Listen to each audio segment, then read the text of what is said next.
토크쇼의 여왕이라고 불리던 오프라 윈프리는 불행한 과거를 가졌던 사람입니다.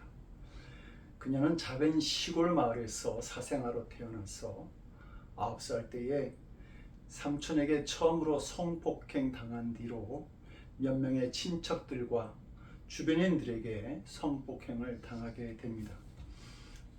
결국 그녀는 14살의 나이에 아이까지 낳게 되죠.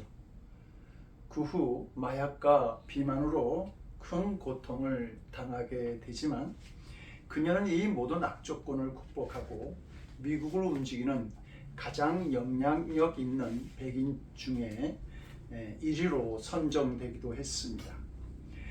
그녀는 자신을 이렇게 만든 힘의 원동력은 가난과 아픔을 자신에게 준 하나님의 사명으로 받아들였기 때문이라고 고백했습니다.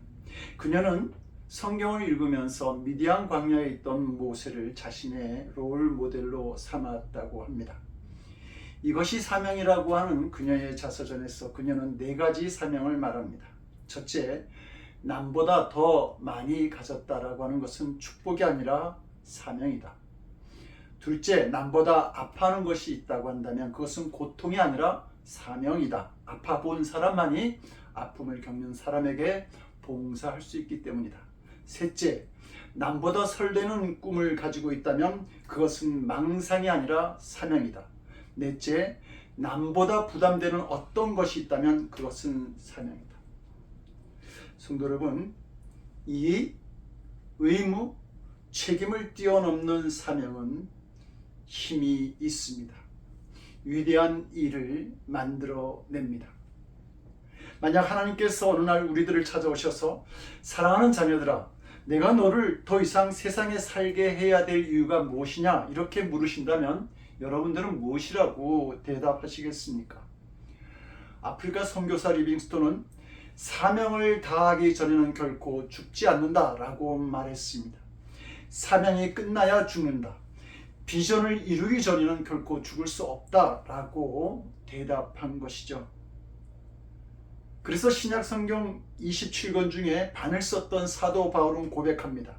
나의 달려갈 길과 주 예수께 받은 사명, 곧 하나님의 은혜의 복음을 증거하는 일을 마치려 하면은 나의 생명을 조금도 귀한 것으로 여기지 아니하노라. 사도 바울은 사명과 생명을 똑같이 여겼습니다. 생명을 바칠 수 있는 사명을 발견한 사도 바울은 행복한 사람이지 않았을까요? 짐 콜린스가 쓴 굿 투 그레이시라고 하는 유명한 책이 있습니다. 좋은 것에서 위대한 것으로, 이런 말입니다. 한국어로는 좋은 기업을 넘어 위대한 기업으로라는 제목으로 번역되었습니다. 21명의 연구진이 5년간에 걸쳐 6,000건의 논문을 조사하고 200페이지에 걸친 인터뷰와 수억 건의 조사를 컴퓨터로 분석하여 쓴 책인데, 좋은 곳에 머물지 말고 위대한 땅으로 나아가야 한다라고 하는 비전을 제시한 글입니다. Good to Great. 이것은 기업뿐만 아니라 교회, 가정, 리더 모든 사람들에게 해당되는 비전입니다. 당연히 성도들의 삶과 신앙에도 나타나야 하는 비전인 것이죠. 지난 2002년 한 해 우리는 일어나 걸어라 라고 하는 표를 가지고 한 해 동안 기도하며 믿음의 삶을 살아왔고 교회의 사명을 감당하였습니다. 확산되는 오미크론으로 불안한 시간 속에 한 해를 시작했지만 하나님은 일어나 걷기를 원하는 우리들의 기도에 응답해 주셔서 새로운 교우들을 모시고 예배드릴 수 있었고 많은 성도들이 찾아오는 교회 홈페이지도 만들 수 있었습니다. 그 외에도 하나님은 여러 가지로 우리 교회와 성도들의 삶을 은혜 가운데로 인도해 주셨습니다. 돌아보면 우리의 힘이 아니라 하나님께서 하셨습니다 라고 하는 고백을 할 수밖에 없습니다. 이제 우리는 올 한 해에 아름다운 덕을 선포하는 교회라는 표를 가지고 한 해를 달려가고자 합니다. 일어나서 걷게 하셨으니 이제는 주님의 아름다운 덕을 나타내는 사명을 감당하는 삶이 우리들에게 나타나기를 간절한 마음으로 기도합니다. 우리는 종종 우리 교회에 대해서 가족 같은 교회라고 말합니다. 오늘날 가족 같은 교회에서 신앙생활을 할 수 있다는 것은 참으로 큰 축복입니다. 그러나 더 바라기는 가족 같은 교회에서 주님의 사명을 감당하는 교회로 나아갈 수 있기를 원합니다. 그럴 때 좋은 교회에서 위대한 교회로 나아갈 수 있는 줄로 믿습니다. 본문은 죄인된 우리가 멋지고 좋은 신분을 가진 사람으로 변화되었다고 선포합니다. 첫째로 택함받은 족속입니다. 우리는 하나님의 선택받은 사람들입니다. 하나님께서는 이 세상의 수많은 사람들 가운데서 보잘것없는 우리들을 택하셔서 하나님의 백성으로 삼아 주셨습니다.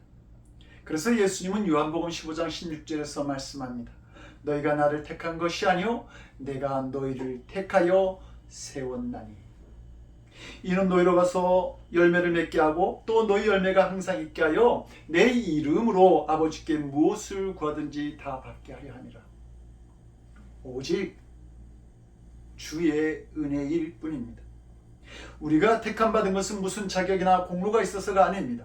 하나님께서 애굽에서 종살이하던 이스라엘 백성을 유월절 어린 양의 피로 구원하시고 하나님의 백성으로 삼아 주신 것처럼 우리 또한 하나님의 뜻과 주권에 따라서 어린 양 예수 그리스도의 대속의 피로 죄와 사망 가운데서 우리를 이끌어내셔서 영원한 하나님의 백성으로 삼아 주신 것입니다.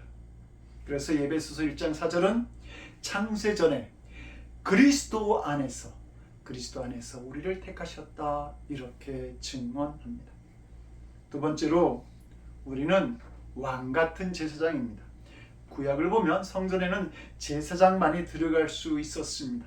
그런데 히브리서 10장 19절은 형제들아 우리가 예수의 피를 힘입어 성소에 들어갈 담력을 얻었다라고 말씀합니다.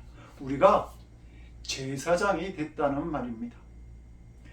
모세가 시내산에 올라가 하나님과 깊은 교제를 나누고 있을 때에 산 밑에 있던 백성들은 모세를 기다리지 못하고 금송아지를 만들어서 섬기게 되죠. 그런 백성들을 보신 하나님께서 분노하시면서 칼을 높이 들어서 이스라엘 백성들을 징계하려고 하셨습니다. 그때 그 진노의 칼 앞에서 무릎을 꿇고 하나님께 매달렸던 한 사람이 있습니다. 그가 바로 모세입니다. 그는 간구하죠. 슬프도소이다. 그들의 죄를 사하시옵소서. 그렇지 아니하시오면 원하건대 주께서 기록하신 책에서 내 이름을 지워버려 주시옵소서. 하나님, 이 백성을 용서하시지 못하겠습니까? 하나님, 차라리 생명책에서 내 이름을 지우는 한이 있더라도 이 백성을 용서하여 주시옵소서. 자신을 희생하더라도 백성을 구원하고자 하는 이 자세가 바로 제사장이 가지는 의식인 것입니다. 생각인 것이죠. 그런데 본문은 우리를 왕같은 제사장이라고 말합니다. 만왕의 왕이신 하나님께서 우리와 함께하고 계시기 때문입니다. 왕의 특징은 당당한 모습을 갖는 것이죠. 주님을 믿는 사람들은 세상이 어떻게 할 수 없는 그런 사람들입니다. 결코 어둠의 세력이 넘어뜨릴 수 없는 사람들인 것이죠.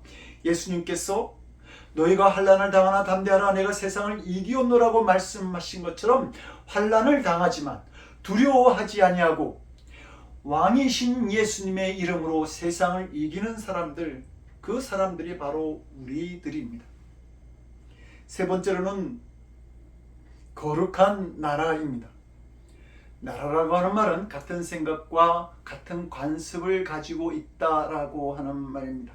그런 공동체를 일컫는 단어입니다.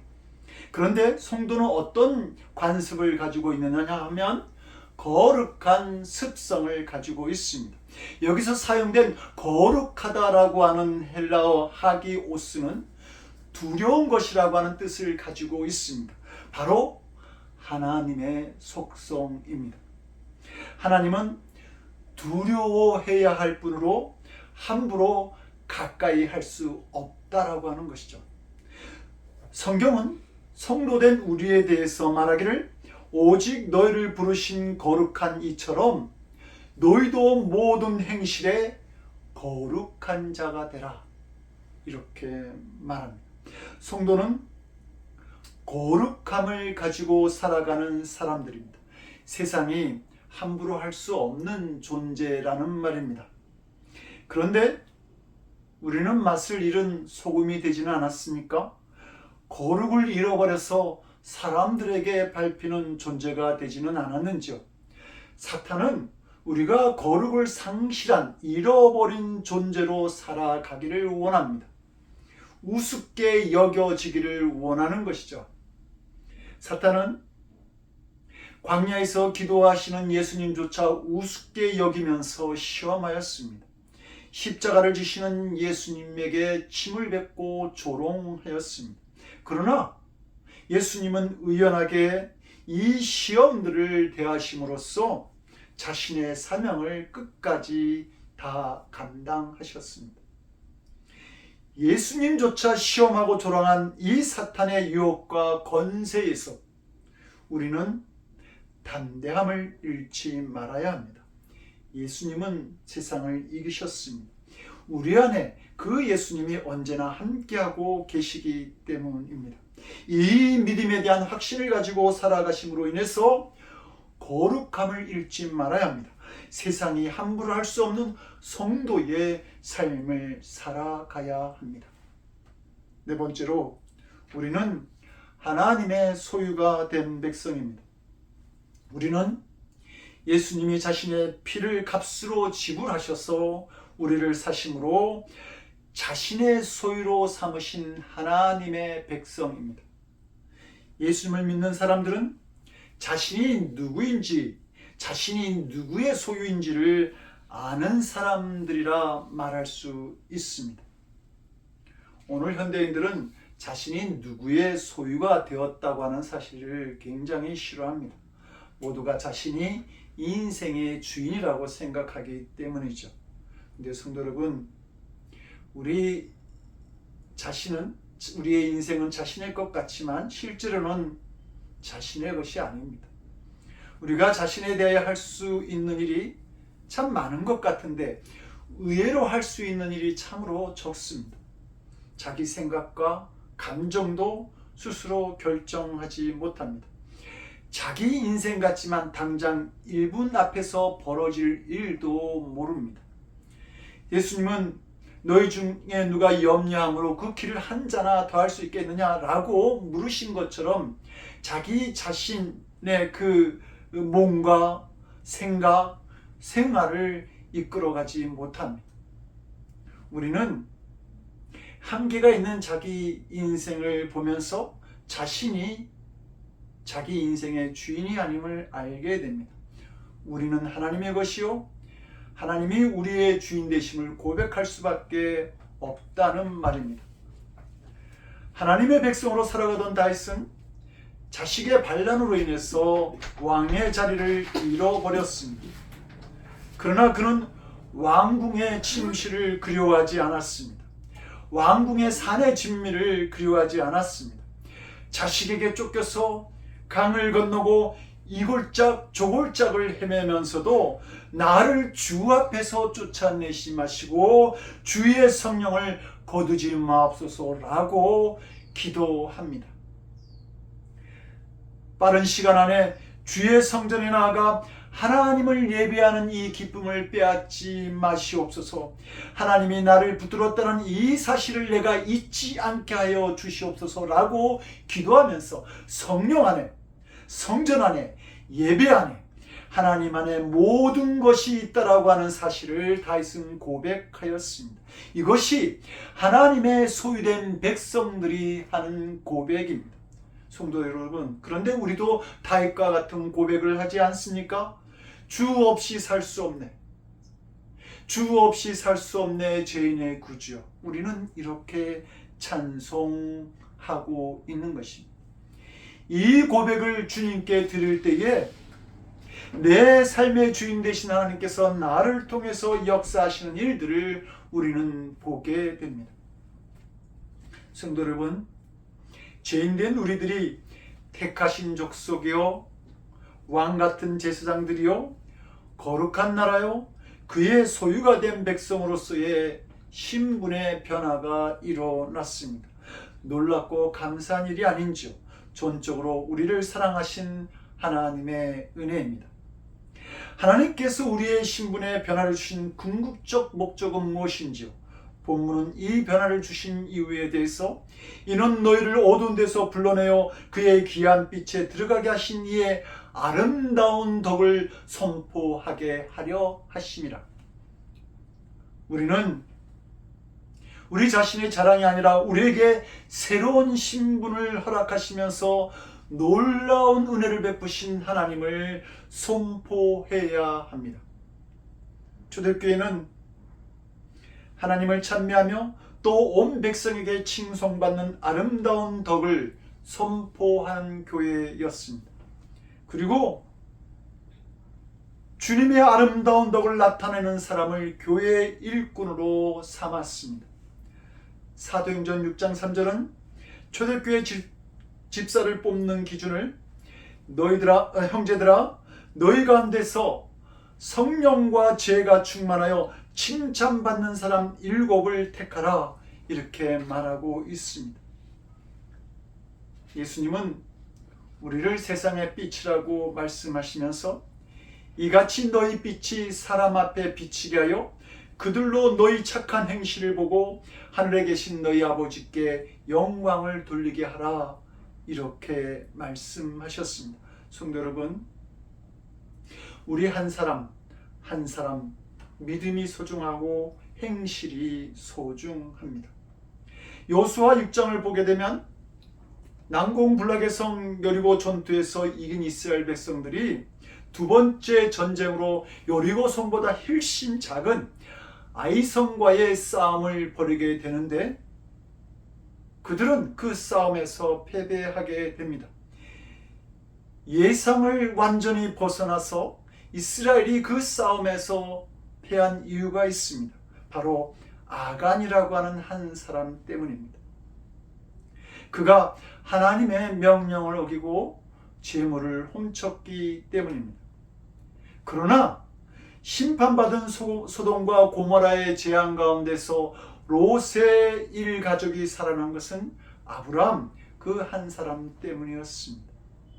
이 두 가지 사건을 통해서 우리가 알게 되는 것은 하나님은 한 사람 한 사람을 얼마나 중요하게 여기시는지 보여주고 있다는 말입니다.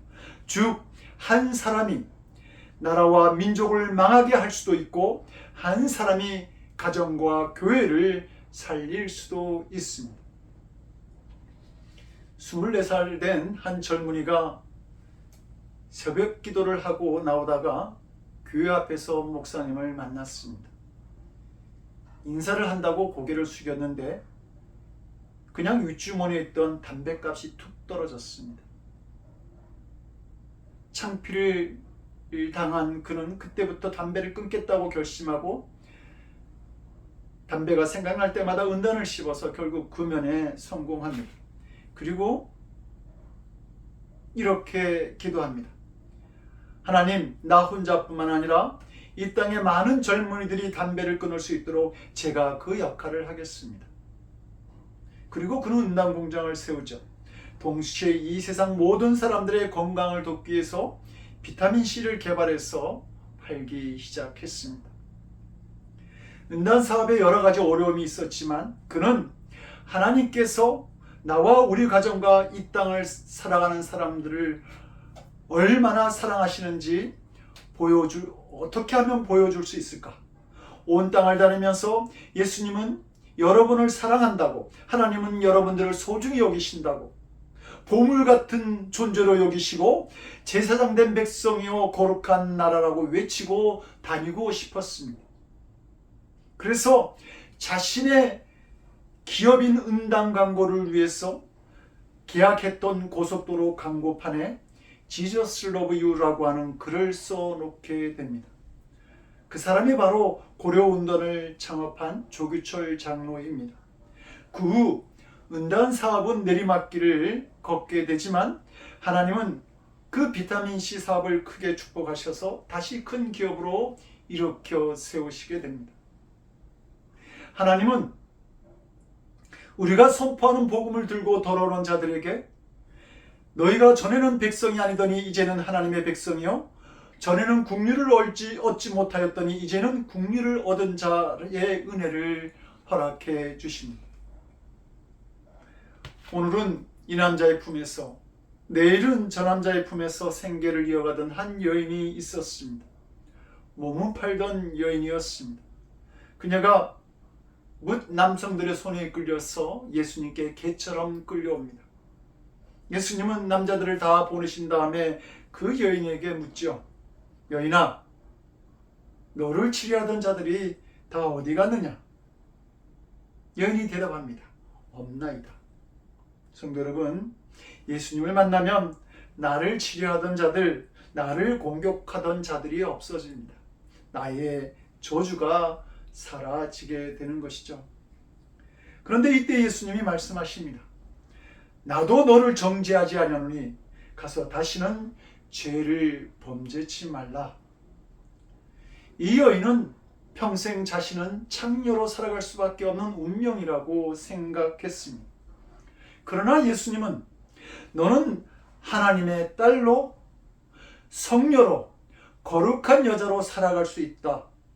그러므로 가서 다시는 죄를 범죄치 말라고 말씀하신 것입니다. 평생 창녀로 살아갈 수밖에 없는 운명이라고 생각했는데 자기 자신을 하나님의 소중한 딸, 성녀로 인정받게 된 것입니다. 자신을 사랑할 수 있는 새로운 삶을 만나고 위대한 인생을 꿈꾸게 되었던 것이죠. 우리를 긍휼히 여기시는 하나님의 사랑을 만나게 될 때에 일어나는 변화들입니다. 성도 여러분, 이 변화를 만드는 사람들이 되고 싶지 않습니까? 이 역사를 위해 하나님이 우리에게 부탁하십니다. 아름다운 덕을 선포하라.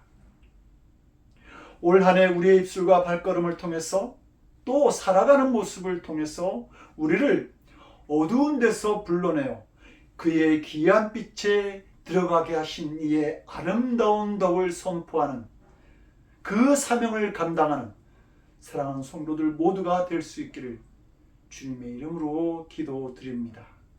기도하겠습니다.